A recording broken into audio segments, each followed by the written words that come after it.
Où ça a débordé? Ah oui, bah si. En débordement? Ou est-ce que c'est... Ah non, c'est... Bah, décidément, elles vous font défaut les jetables alors. Ouais.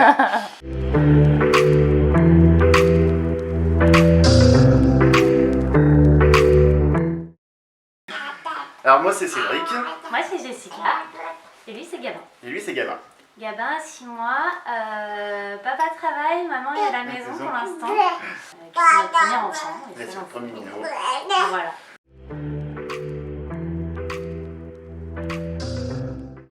Bah, du coup, pour le côté écologique, parce que quand on voit tous les déchets que peuvent produire les bébés indirectement, ça fait peur. Hein.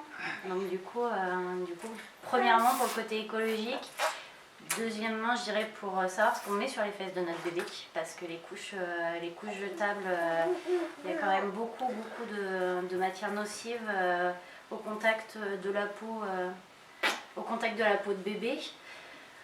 Et puis le côté économique en troisième position. Hein. Économique pour le côté, effectivement, comme je disais, on pense que c'est cher au départ, mais ça revient vite amorti, quoi. Très vite amorti pour la suite. Très vite amorti.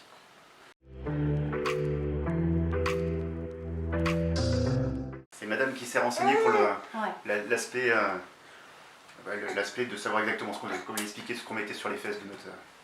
du petit quoi. C'est en cherchant en fait quelle couche jetable utiliser que j'ai fini par trouver les couches lavables. Et du coup voilà, après je me suis renseignée à fond sur ce que c'était. Je pense que c'est comme ça après que j'ai fini par vous connaître parce que je cherchais plein de renseignements sur ce qui était plus pratique. Puis le côté local aussi. Après. Ouais, après c'est vrai que du coup c'était cool c'est vrai que sur la liste de naissance j'avais mis plein de couches lavables de tiers, je sais pas. Des bébés lutins. Ouais, des bébés lutins.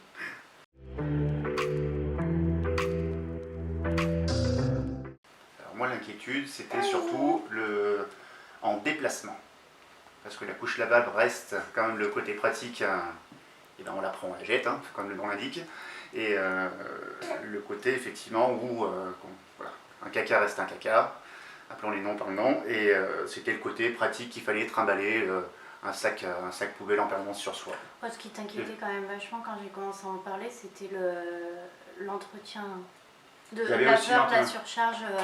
Mais c'est vrai que du coup là-dessus, moi perso, je me suis pas mis la pression et après on a fonctionné pareil, c'est qu'on s'est dit tous les deux, on le tente et puis on voit si ça nous va ou pas. Et puis on se dit que même une couche jetable lavable utilisée, c'est une couche jetable en moins. Donc on s'est pas mis la pression là-dessus et puis on s'est donné le temps de les utiliser. On les a pas utilisés tout de suite, Gabin avait 2 mois donc... il fallait une certaine taille. Donc voilà, et non, on s'est pas mis la pression, la crainte c'était plus un peu la surcharge de boulot et après c'est vrai que quand je les ai reçus, c'était la taille moi, qui me faisait peur. Parce que c'est vrai qu'avec les vêtements, ça fait quand même des bonnes fesses, mais bon après l'utilisation, on se rend compte que ça va.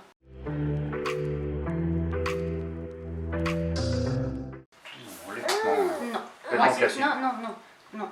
On a changé de fois? Oui. Et en fait, il y a des vêtements où c'est vraiment... J'ai pas d'aller compte. Non, mais on n'a pas changé de vêtements, mais disons que dans les vêtements qu'on avait, il y en a certains qui clairement s'adaptaient aux couches lavables, et il y en a d'autres où c'était juste pas possible parce que bien trop moulant, et puis non, ça matchait pas. Donc en fait, j'adaptais plus les couches en fonction des habits. C'est-à-dire que si je savais qu'on pouvait mettre je sais pas, par exemple un sarouel, je savais qu'on pouvait mettre les couches lavables. Ah oui, ça. Mais c'est vrai que maintenant, du coup, je regarde si c'est quand même relativement large, parce que même ne serait-ce que pour son confort, de toute façon, même si on n'utilisait que des couches jetables, je trouve que les vêtements qui serrent beaucoup, c'est pas super pour la motricité, donc au final, ce que j'achète pour sa motricité vont avec les couches lavables.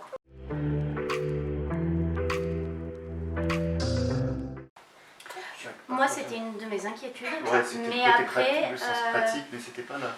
En fait, je me suis rendu compte qu'une fois qu'on réussissait à les placer correctement, les couches lavables, c'était quand même moins...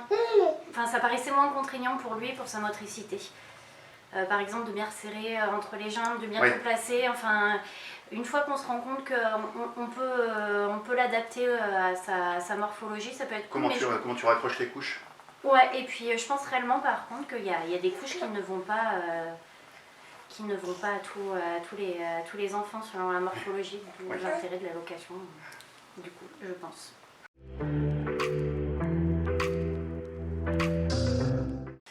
On a, je dirais, 7 surcouches et 16 inserts ou 14. Ouais, la louche. Ouais, c'est ça. Ah, si, moi j'aurais dit 6, tu vois. J'ai acheté à Zebra. Ah, là. 7. Et après, les surcouches, je sais pas. On plie. Mais ça permet un bon rythme quand même. Je pense que, ouais, on doit en avoir 14, je pense. 14 inserts et 7 couches et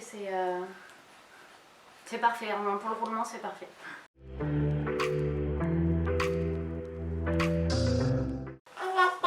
Petite poubelle. 25 par 25, dans un petit filet. Une journée, 2 journées, 2 jours. 2 jours. 2 jours, 3 grand max Ouais. quand par exemple on n'a pas été à la maison beaucoup et qu'on n'a pas utilisé énormément de couches lavables. 2-3 jours, c'est un petit seau avec un couvercle, serre fermé, il n'y a pas d'odeur, c'est une certitude.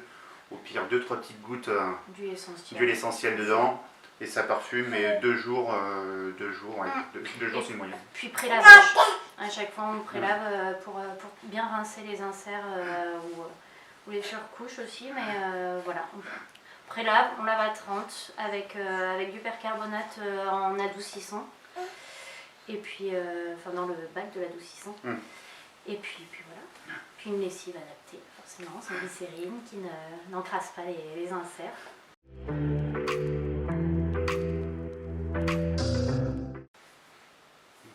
Non, parce qu'encore une fois, on fait du mixte quand même. Ouais.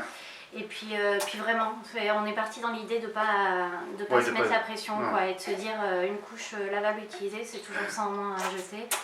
Et puis on fait à notre rythme, on ne se met pas la pression et au final tout finit par être naturel à l'utilisation. Et c'est vrai que je pense qu'on est quand même allé 60-70% du temps en couche lavable. Ouais, c'est ça. Ouais, c'est ça. Ouais. C'est bien plus qu'à la limite de ce qu'on aurait pu se dire. Mais non, vu je pensais qu'après qu'on c'est utiliserait simple, plus de jetables. Donc voilà.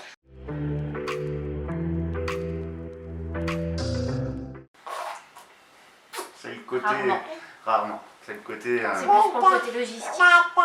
Au début c'était la crainte des fuites. Et puis quand on s'est rendu compte que de toute façon c'était le même dilemme en jetable et en lavable. Bah oui, mon père. Bah oui.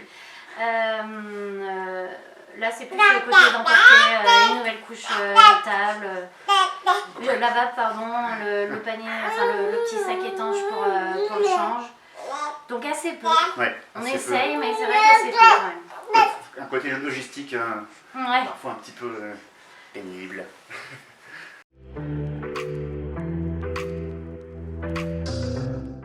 Pas renseigné, je pense. Ouais, c'est principalement ça. Il y a plein de gens qui n'étaient pas renseignés et qui s'attendaient à une plus grosse contrainte en fait. Oui, déjà ça, mais une fois qu'on leur montre, du coup ils sont quand même bien convaincus. Ils voient que, je sais que par exemple il a eu pas mal de fesses rouges au début avec des couches jetables, ce qui n'arrive jamais avec les couches lavables. C'est vrai. C'est vrai que ça a fini de les convaincre. Mais ce qui est drôle, c'est que les gens avaient une attente. Ils partaient un peu négatifs dans le sens où je pense réellement qu'il y en a plein qui pensaient qu'on n'allait pas les utiliser. Que ça allait être quelque chose qu'on allait très vite abandonner. Qui était plus effet mode. Ouais, c'est ça. On nous posait à 15 jours de vie. Alors vous les utilisez? Ah non, bah non. Du coup, pas tout de suite. On prend le temps. Et quand on dit qu'on s'en sert, les gens sont quand même étonnés parce que je pense qu'ils pensaient réellement qu'on allait lâcher avant. On serait peut-être moins assidus. On serait peut-être moins assidus.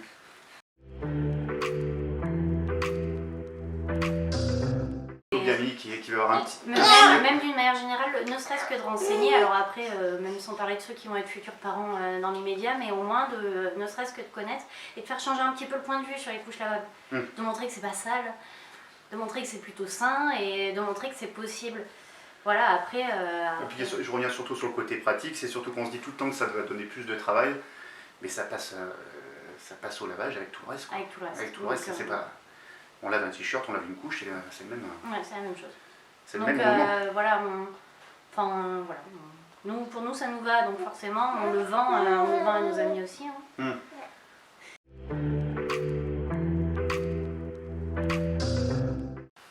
Pour se dissuader que c'est pas une mauvaise chose. Ouais, et puis connaître, oui, ça évite de faire un investissement de investissement base, de de tester base. déjà si le quotidien en couche lavable est possible. Et après de tester différentes marques pour que ça puisse s'adapter à la morphologie du bébé, parce qu'on voit clairement que en fonction des marques, toutes ne proposent pas la même chose. Et puis après, ce qui va convenir à un parent ne conviendra pas à d'autres. Ce qui va convenir à un bébé ne conviendra pas à un autre bébé. Et puis voilà, les différents systèmes aussi de couches. Hein, les tout en 1, les tout en 2, voire les tout en 3 selon ce qui est plus pratique pour tout le monde. Oui, et puis c'est surtout, comme tu dis, c'est surtout de la morphologie, je pense. Ouais, ça dépend s'il est rond, pas s'engager à acheter quelque chose. Histoire de tester. Histoire de tester, ouais. Tester pour se lancer derrière. Voilà. Savoir ce qu'il en est.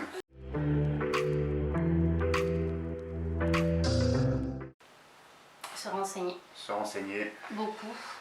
Moi j'ai la règle pour savoir, faut aller voir.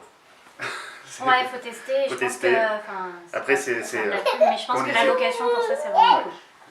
Nous, ça, on a eu les couches avant de pouvoir tester la location et c'est vrai que...